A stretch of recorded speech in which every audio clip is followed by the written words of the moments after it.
Jesús, cuando reveló a sus discípulos lo que debía ocurrir con Jerusalén, también predijo lo que experimentaría su pueblo desde el mismo momento que él fuera crucificado. Jesús predijo la medida de aflicción que los gobernantes del mundo impondrían a la Iglesia de Dios, su humillación, escarnio y los sufrimientos por los cuales él también pasó.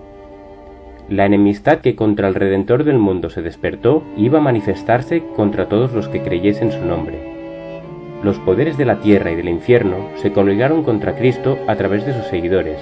El paganismo previó que de triunfar el cristianismo, sus templos y altares serían destruidos y por lo tanto reunió sus fuerzas para destruir el cristianismo.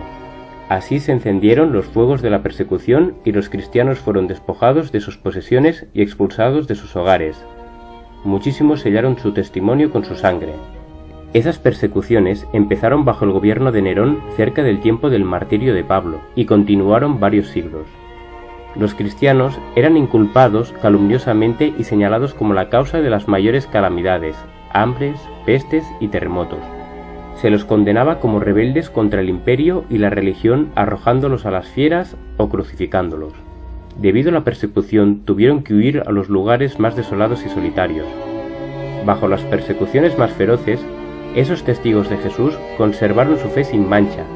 Incluso perdiendo todas las bendiciones terrenales, no renunciaron a su creencia en Cristo. Del trono de Dios descendía hasta ellos una voz que decía: «Sé fiel hasta la muerte, y yo te daré la corona de la vida». Vanos eran los esfuerzos de Satanás para destruir a la Iglesia de Cristo por medio de la violencia. Los siervos de Dios eran asesinados, pero su obra seguía para siempre adelante. El número de creyentes iba en aumento hasta penetrar incluso en las regiones inaccesibles para las águilas de Roma. Miles de cristianos eran encarcelados y asesinados, pero brotaban otros para llenar sus lugares. Cuanto más eran abatidos, más crecían en número. La sangre de los cristianos era semilla. En vista de esto, Satanás propuso oponerse con más éxito al gobierno de Dios al implantar su bandera en la iglesia cristiana, esforzándose para obtener por medio de los artificios lo que no consiguiera por medio de la fuerza. El paganismo fue inducido a aceptar una parte de la fe cristiana, a la vez que rechazaban otras verdades esenciales. Profesaban creer en Jesús, su muerte y su resurrección, pero no tenían convicción de pecado ni sentían necesidad de arrepentimiento o cambio de corazón. Algunos cristianos permanecieron firmes y declararon que no podían transigir, pero otros se declararon dispuestos a ceder o a modificar algunos puntos su confesión de fe y unirse con los que habían aceptado parte del cristianismo. Bajo el manto de un supuesto cristianismo, Satanás se fue introduciendo en la Iglesia para corromper la fe de ella y apartarla de la verdad. Así es como se realizó la unión del cristianismo con el paganismo. Aunque los paganos profesaban haberse convertido y unido a la Iglesia, seguían aferrándose a la idolatría, solo que habían cambiado sus imágenes de su culto por imágenes de Jesús o de María.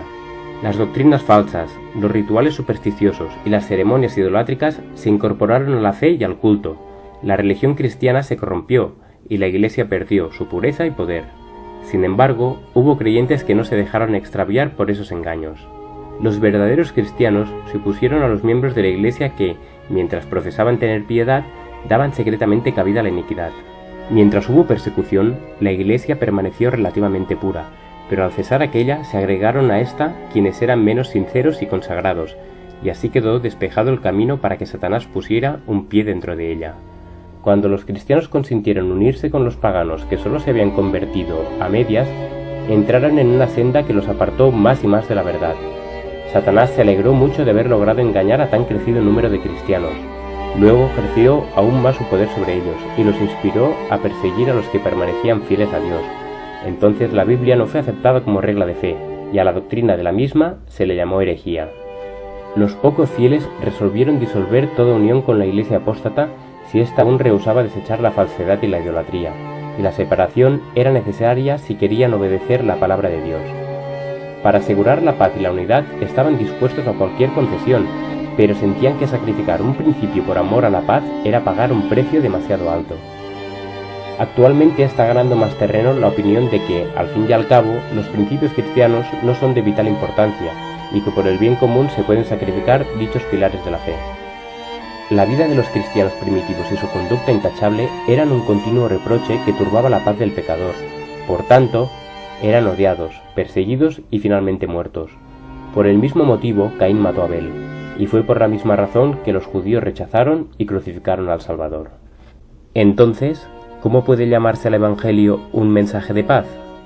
El cristianismo es un sistema que, de ser recibido y obedecido, derramaría paz y armonía por toda la tierra. Los principios de vida del cristianismo son totalmente diferentes a los hábitos y deseos de los hombres, y por eso se rebelan contra él. Aborrecen la pureza que pone de manifiesto y condena sus pecados, y persiguen y dan muerte a quienes los instan a reconocer sus requerimientos justos y sagrados.